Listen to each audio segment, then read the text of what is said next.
बिस्मिल्लाहिर्रहमानिर्रहीम। अस्सलाम वालेकुम। शुमाल HD न्यूज़ के साथ मैं हूं अतहर अली राजा। एक नज़र डालते हैं आज की खबरों पर।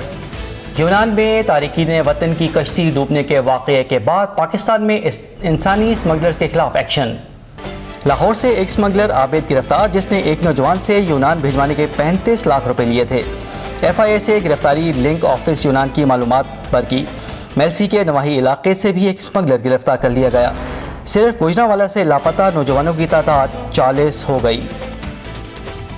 बकरा ईद आ गई, हुकूमत ने आम तातीलात का ऐलान कर दिया।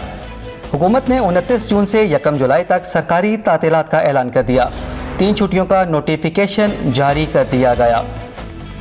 इख्तिलाफात ख़त्म करके आगे बढ़ेंगे तो तरक्की होगी, वज़ीर आज़म शहबाज शरीफ। उनका कहना था कि मारगला एवेन्यू मंसूबे का इफ्तिताह कर दिया। पाकिस्तान को गैर मुस्तहकम करने की साजिशें की गईं। मुझ पर 45% कमीशन खाने का इल्ज़ाम लगाया गया।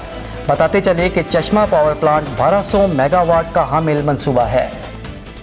साबिक PTI रहनुमा असद उमर का रिहाई के बाद पहला इंटरव्यू। एंकर के सवाल के जवाब में उन्होंने कहा कि इलेक्शन फाइनल हो चुके थे। उनका कहना था कि तारीख भी मिल रही थी, लेकिन चेयरमैन PTI ने मुखालिफत की। हमें वो इलेक्शन लेने चाहिए थे। उन्होंने कहा कि 80% रुकन कौमी असम्बली इस्तीफ़ों के खिलाफ थे और अक्सरियत MPA के खिलाफ थी कि दोनों सूबाई असम्बलियाँ ना तोड़ी जाएँ। चेयरमैन PTI के टकराव की हिकमत अमली से इत्तेफाक नहीं था, इसलिए अपने ओहदे से इस्तीफ़ा दिया। उन्होंने मज़ीद कहा कि एक हकीकत है कि PTI है और रहेगी, और PTI का वोट बैंक भी कोई तोड़ नहीं सकता।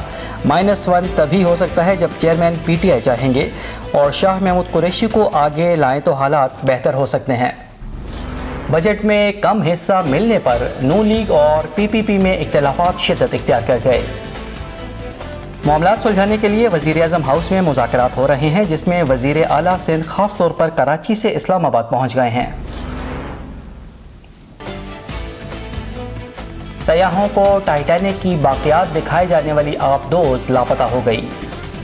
आबदोज़ की तलाश जारी है। आबदोज़ में पाकिस्तान के मशहूर बिजनेसमैन शहजादा दाऊद और उनके 19 साला बेटा भी सवार थे। अमेरिका और कनाडा के हुकाम आबदोज़ ढूंढने में मसरूफ़ हो गए।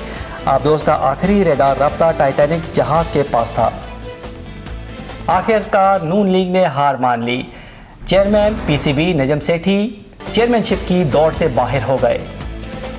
नए चेयरमैन PCB के लिए ज़का अशरफ और मुस्तफ़ा रमदे नामजद हो गए।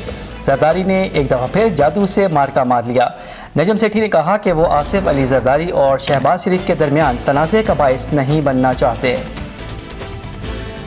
परवेज़ इलाही को ज़मानत पर रिहा कर दिया गया। लाहौर एंटी करप्शन कोर्ट ने महफूज फैसला सुना दिया। 10 लाख रुपए ज़मानती मुचलके जमा करवाने का हुक्म दिया और अदालत की तरफ से रिहा करने का हुक्म दे दिया गया है।